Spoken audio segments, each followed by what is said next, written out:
Olá, pessoal, sejam muito bem-vindos ao nosso curso de emagrecimento.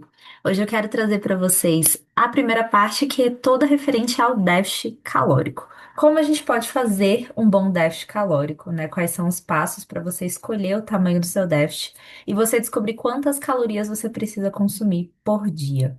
Bom, de início, eu queria falar para vocês que o déficit ele é feito com base na quantidade de calorias que o seu corpo gasta por dia, né? Então, se eu tenho um corpo ali que gasta 2.000 calorias, se ele estiver consumindo 1.500, ele estará em déficit.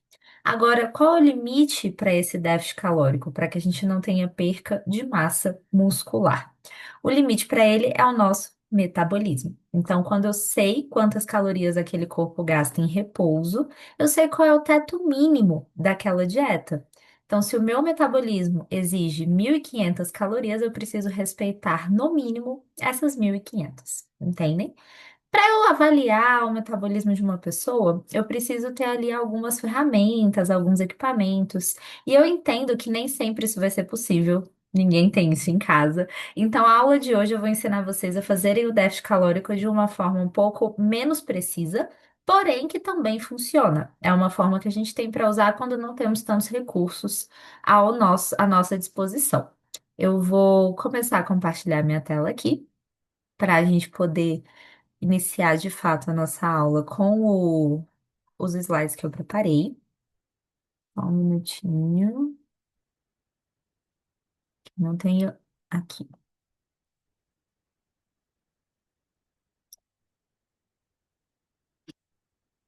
Bom, a gente começa falando do déficit calórico.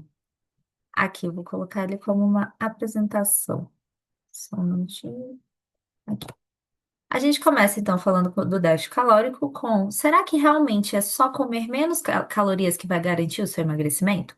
Se a gente fosse pensar desse ponto de vista que é só comer menos, então obviamente é só você fazer uma refeição a menos no seu dia, você já emagreceria. Ou você começar a consumir, sei lá, só 100 calorias por cada refeição, você já emagreceria.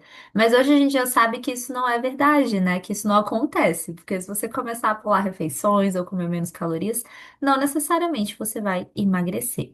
Então, comer menos faz parte do déficit calórico, mas ele não é a única coisa necessária para a gente ter o uso da gordura como fonte de energia. Então, ao contrário do que a gente acreditava antigamente, né? Há um tempo atrás, realmente as pessoas achavam que era só comer menos, né? Só você fechar a boca, parar de comer. Mas hoje a gente já sabe que os hormônios têm uma interferência muito grande nisso, que preservar a massa muscular vai facilitar o acesso à gordura e várias outras informações. Mas por que que antigamente as pessoas achavam que era só comer menos, fechar a boca ou passar fome que você emagrecia? Porque a única unidade de medida que a gente tinha, de fato, era o peso de balança. Então, as pessoas elas não conseguiam saber nem mesmo se o que estava sendo perdido era massa muscular ou gordura. Para elas, estava todo mundo emagrecendo porque o peso estava caindo. O único material que tinha para medir isso era a balança. Só que a tecnologia foi evoluindo, né? A gente foi evoluindo em métodos e técnicas, e hoje a gente sabe que o peso da balança cair não necessariamente significa emagrecimento. Pode significar perca de massa muscular, pode significar perca de líquidos. Então, a gente tem ali, na verdade, uma redução apenas de um peso total, né? A gente precisa focar em perder gordura, não necessariamente somente o peso. E para perder gordura, a gente tem que ter uma alimentação um pouco mais estratégica. Fazer somente o déficit não adianta. Então, hoje, a gente tem três pilares que a gente usa para o emagrecimento, né? Para a gente poder ter um emagrecimento verdadeiro, ele precisa ter a melhora da função hormonal. E aí eu tô falando de insulina, dos hormônios sexuais reprodutores. Também precisa preservar a sua musculatura. Não adianta reduzir o peso e ele ser de massa muscular, até porque metabolicamente isso não compensa. E o seu organismo vai começar a acabar com a sua musculatura e preservar a sua gordura. E também precisa ser uma rotina sustentável, né? Porque a gente sabe que provocar um emagrecimento de uma forma muito agressiva vai fazer com que esse peso retorne muito rápido, porque não é uma rotina sustentável. E outra coisa também é que a gente já sabe que agora os fatores, agora não, sempre interferiram, né? Mas hoje já é uma coisa que se considera nas dietas, é que os fatores comportamentais ganham cada vez mais espaço para evitar o comportamento cíclico, né? Então, hoje, além de você pensar em fazer um déficit calórico, além de você colocar os hormônios como uma prioridade, a preservação da musculatura como uma prioridade, a gente também tem que pôr como prioridade o comportamento alimentar daquela pessoa. Se é uma pessoa que tende ao exagero, se é uma pessoa que tem vício, se é uma pessoa que tem problemas com alguns alimentos, né?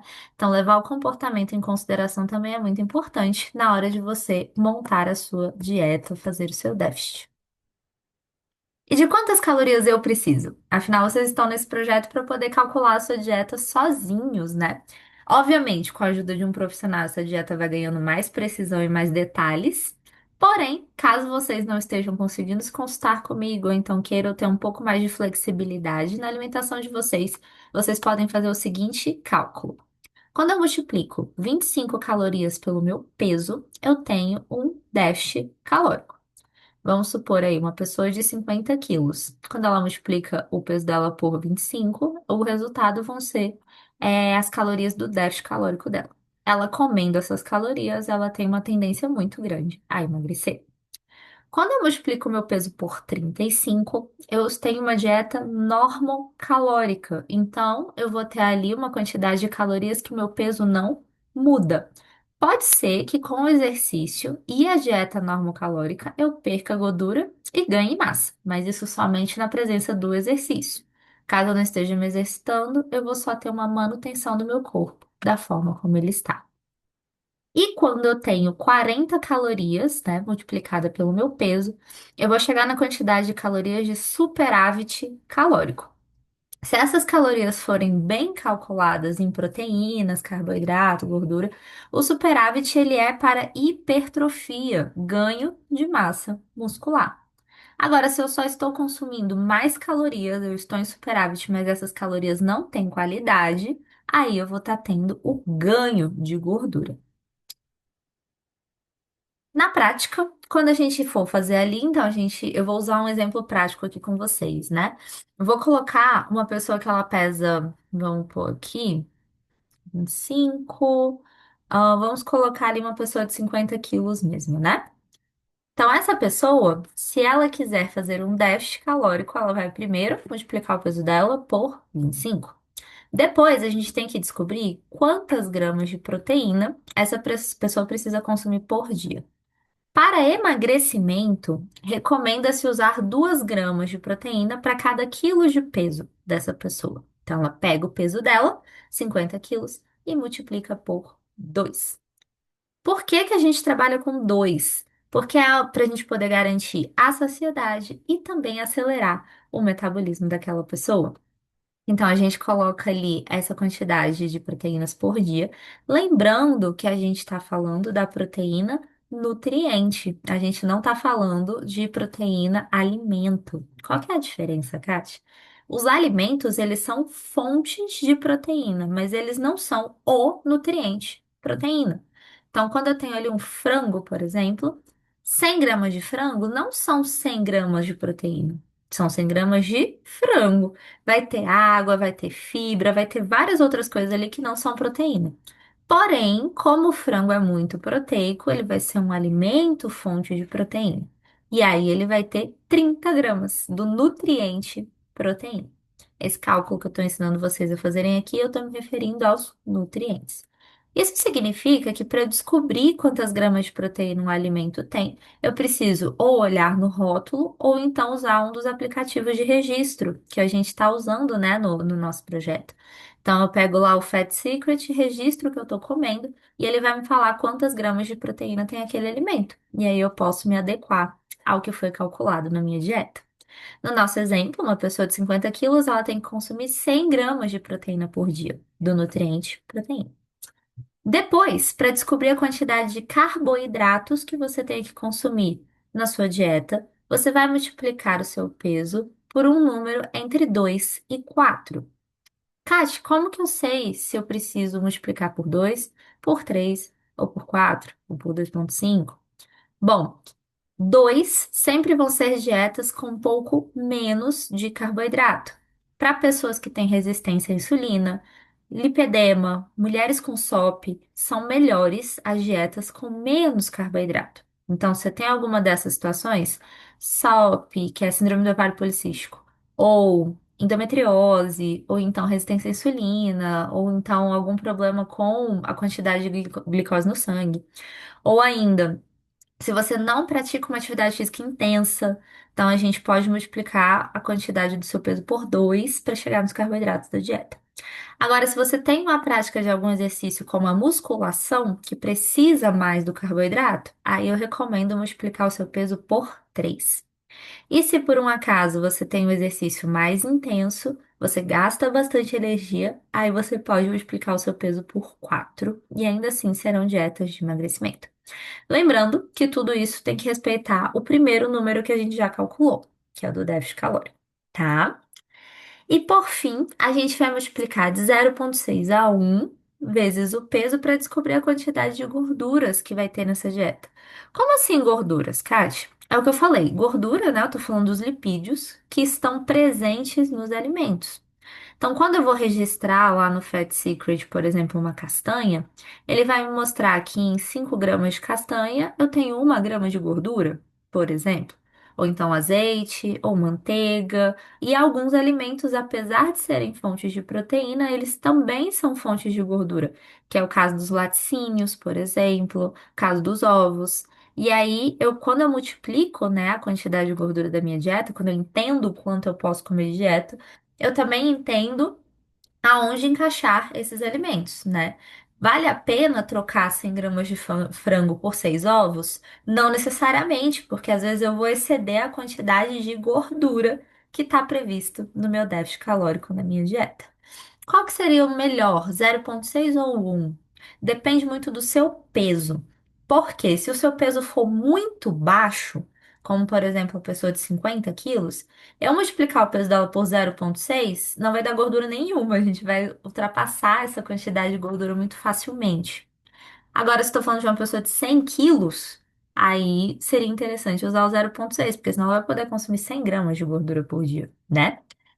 Então, depende muito do seu peso. Geralmente, para pessoas mais leves ou menores, a gente multiplica o peso delas por 1 para saber essa quantidade de gordura. Pessoas mais pesadas, aí a gente multiplica mais próximo do 0,6, 0,7 ou 0,8.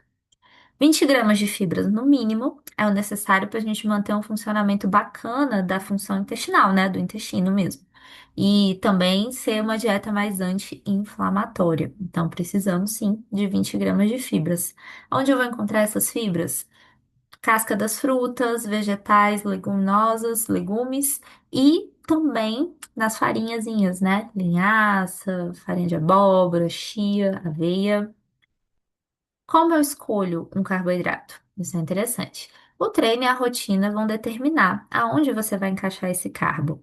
Os carboidratos funcionam melhor quando eles estão mais próximos do treino, porque aí eles são aproveitados pela musculatura. Então, se eu quero inserir, por exemplo, uma fonte maior de carboidrato no meu dia, um pão, ou então eu vou trabalhar ali com um doce mesmo, quero comer uma sobremesa, é interessante que ela esteja próxima do meu treino. Assim eu vou poder utilizar esse carboidrato no meu treino, né? E a minha musculatura vai se aproveitar dele. Você também pode pegar a quantidade de carboidrato do seu dia e dividir ela igualmente para todas as refeições. Especialmente se você for uma pessoa que você não está acostumado a treinar no mesmo horário. Pode ser que você treine de manhã, pode ser que você treine à tarde, à noite. Então é legal a gente ter ali a quantidade de carbo dividida igualmente pelas 4 refeições do dia, por exemplo. Na refeição pós-treino é obrigatório o consumo de carboidratos, tá? Por quê? Porque aí a gente vai ter a recuperação da musculatura. A musculatura precisa do carboidrato para se recuperar. E a gente tem que evitar reduções drásticas de carboidratos na hora do almoço, porque senão isso vai aumentar a vontade de comer doce no período da tarde. Às vezes a vontade de comer doce parece insuportável, insustentável, porque você está fazendo uma restrição muito grande de carbo. E o seu organismo naturalmente vai te pedir para comer ele, só que você vai acabar comendo em quantidades muito maiores do que o que foi calculado. Quando a gente está falando de doces, então é interessante consumir no momento pré ou pós-treino, que é como eu falei para vocês, os doces, na verdade, qualquer carboidrato antes de treinar vai ser aproveitado pela nossa musculatura, então a massa muscular vai conseguir usar ele no treino. A gente tem que respeitar a intolerância à lactose, porque senão vai surgir um quadro de inflamação intestinal. E o intestino inflamado não emagrece. Impossível ter um bom emagrecimento com o intestino inflamado. Então, se você é intolerante, consuma sua lactase sempre que você for consumir um doce com lactose. Ou procure doces sem lactose, tá? E trabalhar a nossa insulina, dela que eu quero falar agora. A insulina, gente, ela é o hormônio que determina se o nosso corpo vai estar emagrecendo ou não.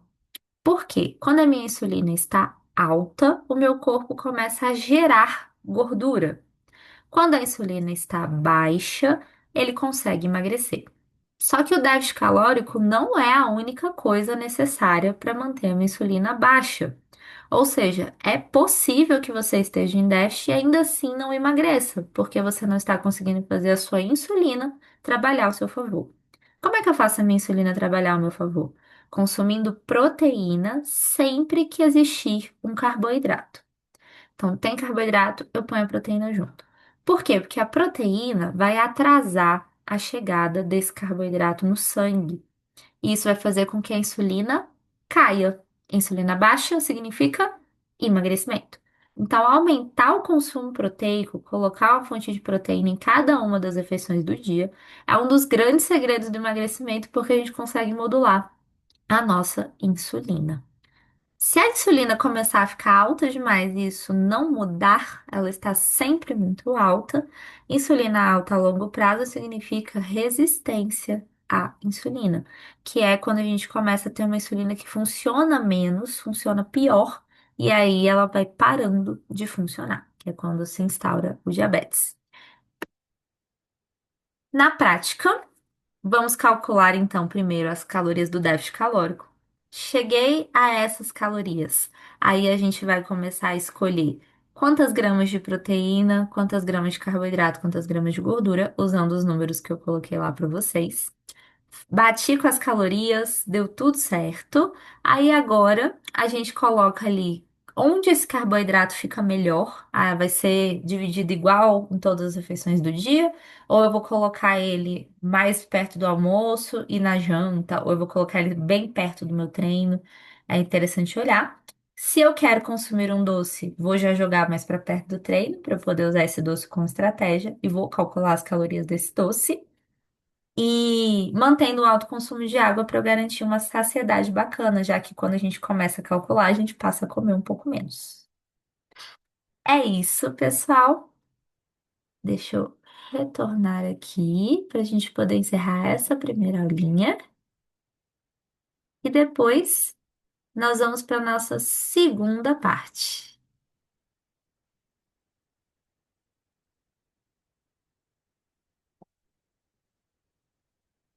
Prontinho.